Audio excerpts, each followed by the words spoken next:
رمضان کا تیسرا عشرہ عشرہ نجات شروع ہو چکا ہے۔ رمضان کے آخری عشرے میں اٹھتے بیٹھتے چلتے پھرتے اس دعا کا ورد رکھا کریں۔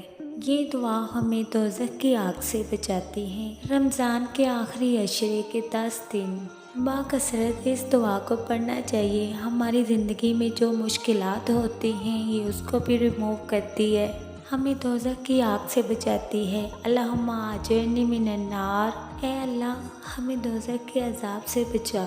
رمضان کے آخری عشرے میں ہی لیلۃ القدر پائی جاتی ہے۔ رمضان آیا تو نبی پاک صلی اللہ علیہ وآلہ وسلم نے فرمایا، یہ مہینہ جو تم پر آیا ہے اس میں ایک ایسی رات ہے جو 1000 مہینوں سے بہتر ہے۔